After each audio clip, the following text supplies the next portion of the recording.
pagwawaldas nitong flood control funds. Senator Panfilo Ping Lacson. Good morning po, Senator Ping, sir. Jarius, magandang umaga sa mga sumusubaybay sa atin. Magandang umaga rin. At kasama ko po si Miss Relsa Magsumbol ngayon at siya po umaalalay sa atin ngayon. Good morning po, Sen Ping. Good morning. Sir, sinasabi niyo na sa pagsusuri niyo nitong flood funds na ipinasa ngayong taong ito, ngayon pong 2025, ay meron pong mga senador at congressman na nakakuha ng billion, na 5 to 10 billion na mga senador, tapos isang congressman na 15 billion, sir, na nakuha ang flood fund. Maraming insertions kaya nga maraming naka-Pisaro. Alam mo yung Pisaro, for issuance of SARO. Yun yung pumalit na acronym do sa FLR, for later release, no? Parang another term for impoundment kasi bawal yung impoundment. Anyway, maganda na rin yun kasi nga medyo naabuso yung, especially yung 2025 budget. Dahil mismo ang Pangulo, nung bago niya pirmahan at ibito yung mga ibang items, sinabi niya na hindi niya na nakilala yung National Expenditure Program, yung President's Budget. So, totoo yun. Kasi nga, napakaraming insertions na nangyari, na ginawa, na wala namang direksyon kasi walang konsultasyon sa mga ahensya na mag-iimplementa. So, I suppose, dahil sa laki ng halaga ng naka-Pisaro, malaki yung magiging unused appropriations natin sa 2025. Unused ang mangyayari po, gano'n? Kaya, kasi hindi alam i-implement Hindi ma-implement, kaya magiging unused appropriation, sayang. Pero, pwede ba yun? Para hindi masayang, hindi mangyaring unused siya, ibibigay na buong-buo sa mga mambabatas. Di po, may ruling na ang Korte Suprema noong 2013 kontra sa ganito. Parang nagiging pork barrel po. Totoo yun, Jarius. Kaya lang, yun nga, napaikutan yung Supreme Court ruling declaring the pork barrel system as unconstitutional. Lalong lumala pa nga kasi noong constitutional pa yung hindi pa nadideklarang unconstitutional, nakalimit doon sa 200 million at saka 70 million. Although may mga nakapagpalusot pa rin na extra. Pero hindi ganun kalaki. Ngayon nagka-bilyon na. Ang nakakapangamba nga at saka kasi alam mo nung nagre-review na kami ng budget paghahanda sa 2026 deliberation ng GAA.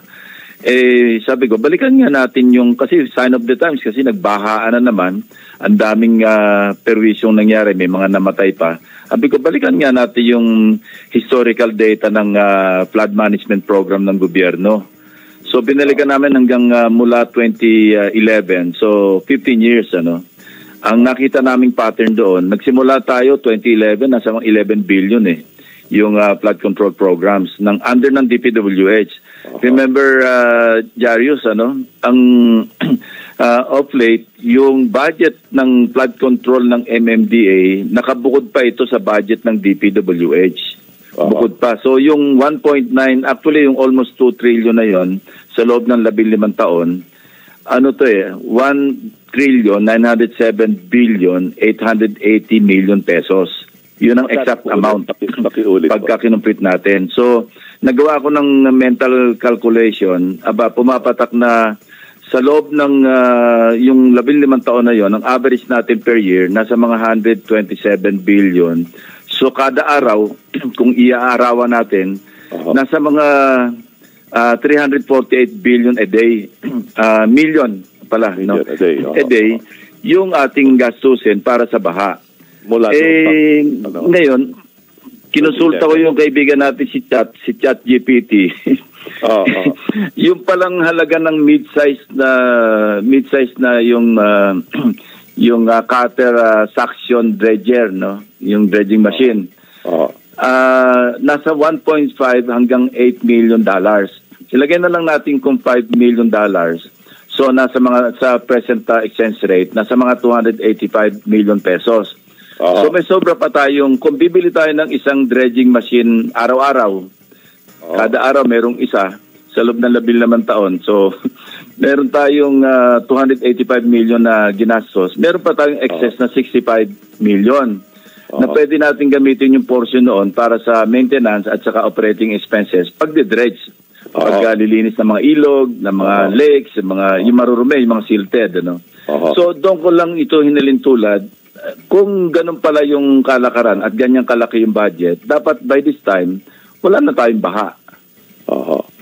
Pero nagagawa ba talaga yung dredging? Kasi yun po ang isang sa mga solusyon. Basic po yun, ano? Yung mga dams po natin napupuno na rin ng silt, ano? Kaya kailangan i-dredge din yung mga dam para lumalim uli. Tapos yung mga ilog, mga batis, ano, ganun po eh. Nangyayari ba talaga? Yung dredging, isang aspeto lang ng flood control program eh. Yes, sir. Maraming aspeto yan. Dapat may pag-aaral at lahat. Dapat holistic, integrated. Kasi kung masipag yung isang LGU at efficient siya, okay, sa munisipyo o sa syudad niya, hindi nga nagbabaha, pero may spillover eh. Hindi naman pwedeng isolated o naka-insulate yung isang munisipyo o isang syudad dahil magaling yung mayor at binaha yung karatig bayan. Hindi naman pwedeng hindi ay tatago sa kanya yung baha. So kailan tagal naka-integrate, kumbaga at least regional man lang. Kung halimbawa Metro Manila, integrate na natin yung mga drainage, yung plan ng ating pamahalaan. Wala tayong ganun kasi dito sa Pilipinas, Jarius eh. Ang katunayan, yung medium-term development plan natin, sa loob lang ito ng 5-6 na taon kasi parang naka-time ito do sa termino ng presidente. Sa ibang bansa, hanggang 20 years yung kanilang planning eh. Mga infrastruktura nila. Tatandaan ko yung kapatid ko kasi nasa US Navy nung araw, sabi sa akin, Kuya, itong dinadaanan natin na makitid na daan, 20 years from now, freeway na ito. Sabi ko, paano mo alam? Ganyan ang planning dito, 20 years. Ganun eh, no? Sa China, ganun din eh. Mga development na tama. Nila, no? Sa Shanghai, halimbawa. Pero ang nangyayari po sa atin kasi, sir, di ba, parang kumbaga, yun nga sinabi mismo ni the Secretary ng DPWH, ano, si Manuel Bunoan, meron 5,000 flood projects, ano, then yun for last year, halimbawa. Pero hindi niya raw alam kung ano yun. Parang maliliit lang yun na nga. Kanya. Ano po, yun na nga ang problema. Kaya hindi kayang ma-implementa ng implementing agency under the executive branch. Kasi nga, insertion eh.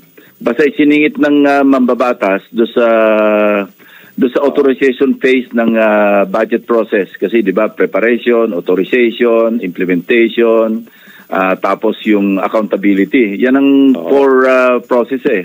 Yung proseso ng budgeting system natin. Ang karamihan, nag-prepare mula Barangay Development Council, paakit hanggang regional. Ang ina-adapt lang natin sa pag-prepare ng NEP ng para maipasa yung GAA o yung GAA na mismo, 20% lamang ng output ng mga regional development councils. So mainam yung nag-issue yung Pangulo early this year, I think, nung executive order na kung saan gusto niya ma-enhance yung papel, yung participation ng mga regional development councils. Kaya natatandaan ko nung kampanya nga, pagka siya nag-a-attend sa aming mga rallies, dumadaan muna siya, nag-a-attend siya ng RDC. Parang ini-emphasize niya na hindi, kailangan talaga may papel yung mga lokal, yung kanilang pinaghirapan sa paghahanda, pag-prepare ng kanilang local development plans. Bigyan natin ng halaga. Hindi yung 20% lamang yung average na ina-adapt sa national budget. So para ano pa yun, sinasayang natin yung pondo o ginagastos o yung pagod ng ating mga local development councils kasi hindi naman natin ina-adapt sa national budget. Samantalang sila yung nakakaalam ng mga needs, ng mga priorities doon sa kanilang mga lokalidad. Ang pasapapa nito, pagdating pa sa Kongreso, bali wala singit dito, singit doon, na wala namang konsultasyon. So, yung 2025 GAA natin, ang description ko nga is mangled beyond recognition. Parang, kumbaga sa nakatay ng gusto, hindi mo na makilala. Yun din ang sabi ng Pangulo. Hindi mo na makilala yung NEP. Ang maganda ngayon, si Secretary Pangandaman, meron siyang pahayag na kinakausap niya yung mga cabinet secretaries. Huwag na kayo manghingi ng augmentation sa mga mambabatas. Kasi diyan nagsisimula eh. Halimbawa, si Secretary, dadaing sa isang legislator, Baka naman pwedeng kasi hindi na-adapt sa NEP, baka naman pwedeng bigyan nyo kami na augmentation kasi kulang yung pondo. Gagawin ni Mambabatas, sige, pero magdadagdag na rin siya ng para sa sarili niya na hindi naman pinag-aralan, wala naman pinagugutan, hindi data-driven, hindi nakabase sa needs at saka sa priorities ng mga end users. Yun ang problema. So, paano pong nakita na 20% lang, sir? Tapos 80%, yun pong papel na po yun ng Mambabatas, halimbawa, senador o congressman. Ganon, 20% lang yung mula sa barangay hanggang sa Regional Development Council. Hanggang regional, Hindi, pag-aaral namin yan yan ang historical kayo parang pag-aaral nyo? Oo.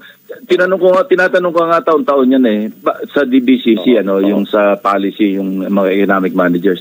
Bakit pinapahirapan natin o hindi natin bibigyan ng halaga yung ating mga local development councils? Bakit 20% lang year in, year out? 20% lamang ang ina-adapt natin doon sa kanilang output.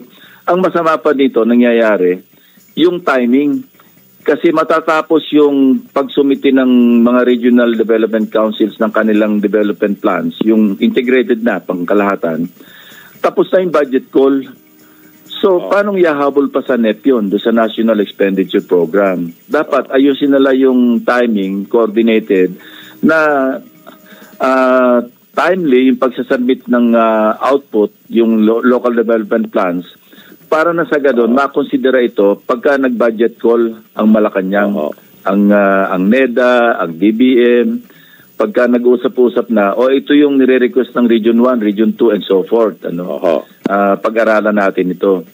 Ang nangyayari, parang formalities lang yung Regional Development Council. I hope mabago yung ganong sistema na sa ganon, matugunan talaga yung pangangailangan at saka yung prioridad ng mga end users, yung local mga local government natin na kung saan sila yung nakakaalam hinuhulaan lang ng mga. Ang problema kasi yung ating mga congressmen, district representatives, members sila ng mga local development councils, at least sa municipal, city, provincial levels. Dapat doon sila nakipag-debate sila, nakipag-diskusyon. Hindi, isama natin kasi distrito ko ito naman sakop ng lalawigan. Laan na natin ng budget itong tulay dito.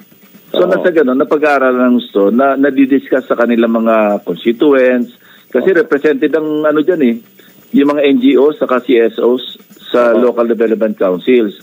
Yun din ang pinaglalaban ko, yung aking isang panukalang batas, yung number 2 sa priority ko, bills, yung people's participation in the national budgeting process.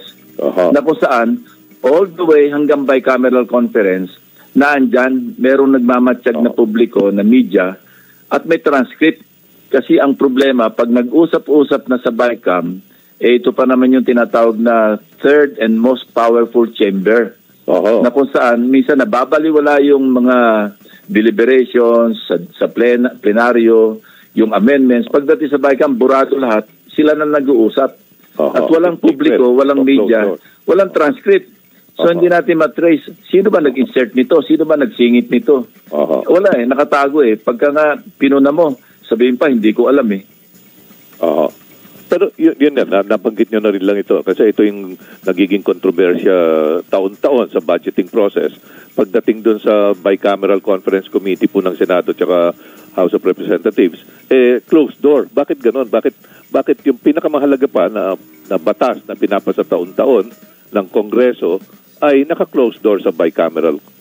Pero sa mga ibang batas naman, open to the media, open to the public, yung bicameral meetings nila.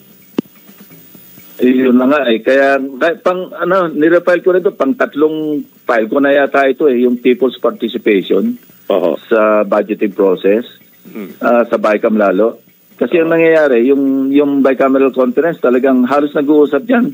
2-4 na tao lamang Dahil yung pag-convene naman yan, formality lang roll call, opening statements, pagkatapos konting photo op, pagkatapos doon, sasabihin na lang, okay, suspended, labas mo na yung media, tapos mag-form ng small group BICAM. Oo. Ang problema, yung small group BICAM, hindi naman talaga small group, kundi partner lang yun, partnership. Yung APRO chairman at saka yung Finance Committee chairman, halos lang ang nag-uusap. Kaya nga ngayon, medyo natutulig siya si Senate President Cheese kasi may balita nga na instead na si Senator Grace po yung nag-attend sa small group BICAM, lalo doon sa panghuling BICAM na, panghuling stage na ng BICAM, may balita nga doon sa House, ewan ko kung totoo, na siya mismo yung nandoon at alam mo na, nag-finalize. Kaya nga, di ba, may kontrobersiya pa tungkol doon sa mga blanco. Ngayon lang kami tayo naka-experience ng yung BICAM report, pinirmahan, niratify, blanco. May mga blank pages o items. Na pinila pa na lang ito. Ang sabi ni Congresswoman Kimbo, hindi, sabi niya, pinila pa niyan ng technical working group. Sabi ko, wala namang mandato yung technical working group. At saka yan, ang nagra-ratify niyan, plenaryo ng both houses. Hindi po pwedeng paubaya mo doon sa technical working group. Kasi hindi sila elected officials, wala silang mandate. Bakit mo papaubaya? So yung na-enrolled yung bill ng pinilapan ng kung hindi natin alam kung sino. Kaya dapat yun i-correct talaga yung budgeting system natin. Tapos itong huling budgeting process natin ng 2024, late 2024, na si Senate President Chis Escudero mismo ang nag-attend sa BICAM. Ang resulta nun, meron siyang 143 billion insertions. Karamihan po para sa flood controls nga. At ang nakinabang ng gusto Bulacan, tsaka ang probinsya niya na Sorsogon. Yun ang lumalabas sa mga report. Anyway, makikita naman natin yan pagka dumating na yung deliberasyon ng 2026 budget. Kasi ang intention ko, at lagi ko naman itong ginagawa, binabalikan ko hanggang mga 2-3 years. Kaya nga, naisipan namin hanggang 2011 kasi flood control . So, ang historical data kasi, nagsimula ng 2011, nasa mga 10 billion lang 10 billion, 11 billion. 11 billion ng 2011, naging 10 billion ng 2012. Hanggang sa 2018, naging 9 figures na. Kasi dati 8 figures Naging 9 figures, pumalo na siya ng 139 billion yata. No? And then, ang malala, itong 2023, 2024, 2025, 280 billion ng 2023, 349 billion noong 2024, 346 billion itong 2025. 348. So, nung sinuma total, ganun na lumabas, 1.907 trillion, almost 2 trillion. Saan napunta nga? Baha pa rin tayo ng baha. Ngayon, mabalikan ko lang po yung sinasabi niyo, sir, na budget call. Correct me if I'm wrong. When does that happen? Na sinihingi ng Malacanang from the various departments? Mga bandang Marso yan, nagsisimula yung budget call. March, kasi pag prepare sila, March ng buwan ng Marso, nagpe-prepare sila para sa pagsumiti ng Pangulo sa Kongreso kasi within 30 days after the SONA, kailangan may submit na yun sa Congress, sa lower house, yung tinatawag na President's Budget. So kaya March pa lang, nagbabudget ko na, tinatawag na lahat yung mga ahensya, magsasubmit sila ng kanilang proposed budget. Ito yung binebet naman noong DBCC, Development Budget Coordinating Committee. Pero now, moving back, ano po dapat ang trabaho ng mga local development councils? Ano po? Provincial, regional, as you said, barangay, municipal or city, and then provincial and regional levels. Kailan dapat sila? Ginagawa naman nila talaga yun. Kaya lang yun nga, yung timing is off. Kasi halos natatapos yung iba dyan, nasa October Dapat yung output nila, yun yung papasok sa maipapadala. Kasi pag Regional Development Council, represented na dyan yung DBM, yung iba't ibang national agencies. So dapat, ideally, alam nila kung ano yung sinasubmit do sa mga local development councils. Ang nakakapagtaka, bakit 20% lamang ang ina-adapt sa National Expenditure Program? Sa akin baliktad bigyan man lang na maski 50%. Kasi siyempre may mga pangangailangan din yung national na hindi naman concern ng local. okay lang yon. Pero 20% is very low. Oo. Pero pag pinag-uusapan po yung flood control funds, talagang yung lokal po makakaalam nito. Di po ba? Oo, dapat sila kasi sila yung nasa ground. Sila yung nagsasuffer pagka merong mga baha. So alam nila kung ano yung pangailangan, drainage at lahat. Oo. Tsaka malamang sa hindi, kamag-anak pa, asawa, anak, magulang, kapatid, nung congressman o nung senador, yung nasa lokal. Sa isang banda maganda yun kasi at least parang cohesive. Yung pangangailangan ni governor, ni mayor, kapatid niya si congressman, at least matutugunan yung pangangailangan kung gano'n natin titingnan. Ang problema, pagdating kaya nga hindi naman nag-a-attend yung mga district representatives sa mga local development council meetings kasi alam nila wala kaming pakialam diyan. Pagdating sa kongreso kaming bida, kami hari. Kaya ba't kaya pa magpapagod pa kami? Maski nga sa barangay, they are allowed to send their representatives na mag-attend sa barangay development council pagpaplano sa barangay level. Ang problema, hindi nga sila nag-a-attend kasi alam nila wala silang gana kasi pagdating sa kongreso sila yung hari sila yung baliwala yung mga local development council na yan. Bulungan na lang ng bulungan. Yun ang nangyayari na walang planning. Walang ano kasi whimsical Pero in an ideal situation na nandiyan na rin nga yung mga political dynasties, di ba yung kung ano yung sinasabi na seryoso, na totohanan, sinasabi ng asawa ko o magulang ko o kapatid ko o anak ko na ito ang pangangailangan sa lokal, ilalaban ko na ron na hindi na kailangan dagdagan ko pa na ito na totoong nangyayari dito sa lugar na ito, sa rehiyon na ito o sa probinsyang ito. So, yun ang mas malungkot. Ang mas malungkot pa, nagiging contractor-driven yung mga projects. Oo. May balita pa nga na di ba? Ito, nanggagaling sa mga ibang congressmen na kakilala ko Yung sa NEP pa lang, nagsisingit na sila. Pero ang nag-prepare ng item, yung parang pinaka-project, contractor ng congressman. So kung ano yung halimbawa, or supplier. Ang problema, nagiging supplier-driven tayo at saka contractor-driven. Hindi talaga driven by needs and priorities. Kasi halimbawa, yung contractor, marami siyang ganitong extra materials na kailangan magamit niya kasi baka mapaso o kaya nakatambak lang.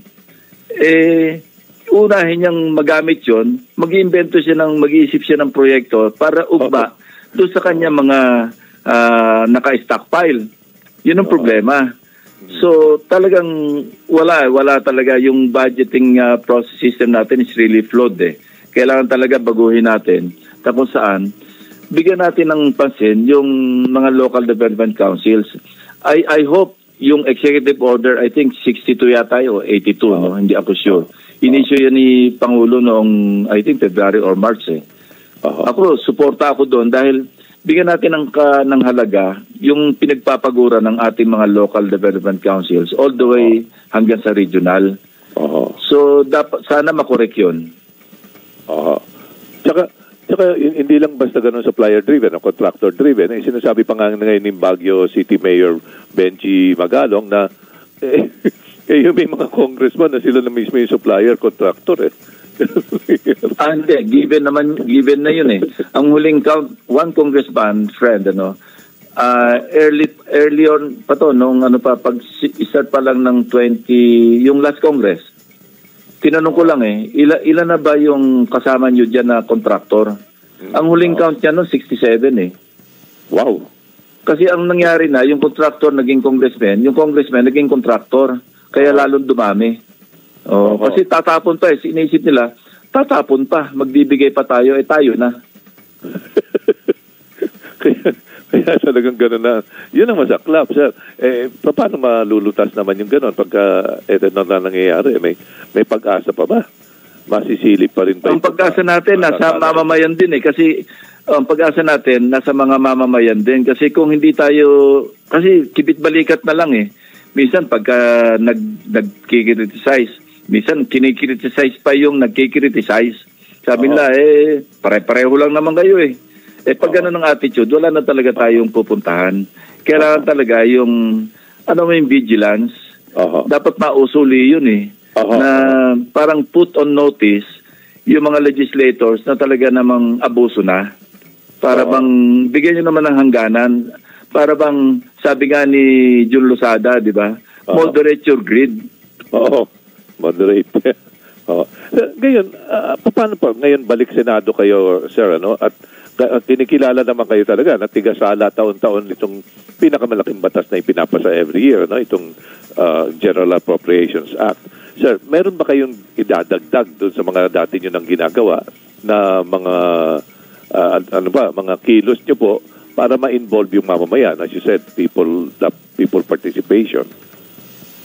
Yun ang second priority measure ko nga na ipinail People's participation in the budgeting process. Sana po masayon. Kasi narinig ko si Speaker Romualdez mismo, nagsabi siya na dapat natin gawing transparent na yung bicameral conference. Maganda yon kasi kung nasabi niya na yon, at saka marami, kung may mga kasamahan ako, nag-file din ng ganyang bill o resolution. Okay. So I hope mag-gain ng ground at talagang maging makatotohanan. Hindi yung lip service na gusto ko transparent, pero pagka nandun na sa BICAM, ayaw naman talaga maging transparent. Pero dati na po, sa committee level, sa Senate, saka sa House of Reps, nagpa-participate po ang mga tiga-lokal. Di po ba? Oo. Totoo yun. Maski publiko, kasi open Hindi naman sila, alam mo, yung bill ko naman, yung measure ko na i-final, hindi naman ito yung makikisali sila sa diskusyon. Pero nandyan sila sa gallery, nakamatsyag sila sa deliberation. Halimbawa, sinabi na isang congressman, hindi, BICAM, Kasi ideally, again, ang bicameral conference, ito ang trabaho lang nito, mag-reconcile ng mga disagreeing provisions. Yung iba yung sa House version, iba yung sa Senate version, i-reconcile yan pag-usapan natin. Ganyan na nangyayari sa bicameral conference ng mga ordinary bills na dinidiscuss namin. Meron kaming matrix, ito yung House, ito yung Senate. Tapos open sa public, may media, napapakinggan nila. Ang masama dito, yun nga, na i-reconcile, pero wala naman i-reconcile kasi panibago Wala nga sa House version, wala sa Senate version, mag-i-introduce ng panibagong amendment. Hindi dapat ganoon Kasi anong basihan nun? Ilang tao lang kayo, inapprove sa plenaryo ng House, inapprove sa plenaryo ng Senate, lahat kami nakaparticipate. Pagdating ng BICAM, buburahin mo lahat yun. At mag-uusap lamang 2 tao.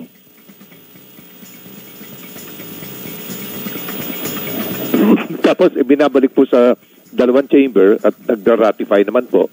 Parang nangyayari rin. Wala na. Yung nangyari sa 2025, alam mo yung malungkot na nangyari sa 2025, yung December 11, in-email sa mga senador, eto na yung i-ratify natin na, of course,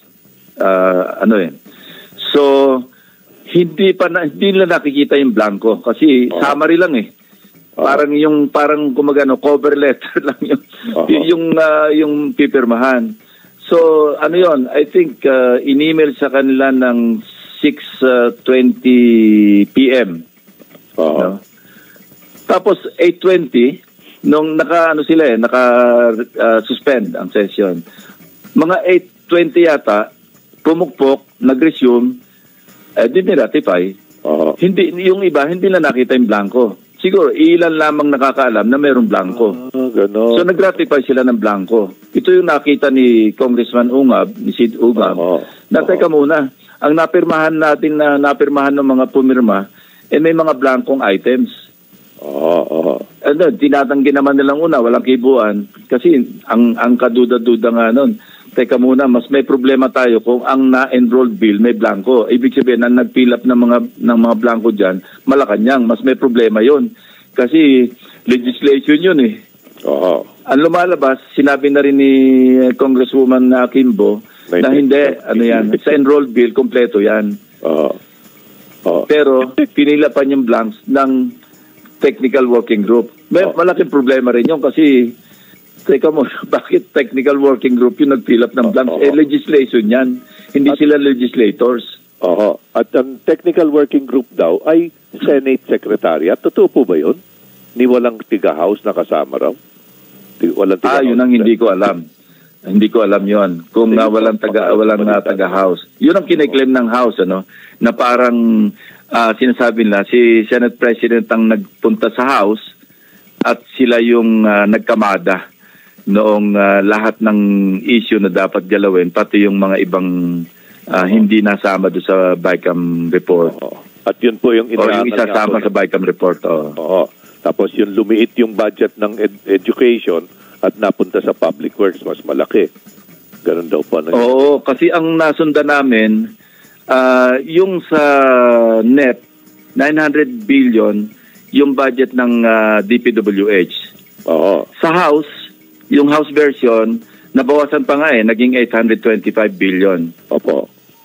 Sa Senate version, nagdagdagan ng 300 billion. So pumalo na siya ng trilyon.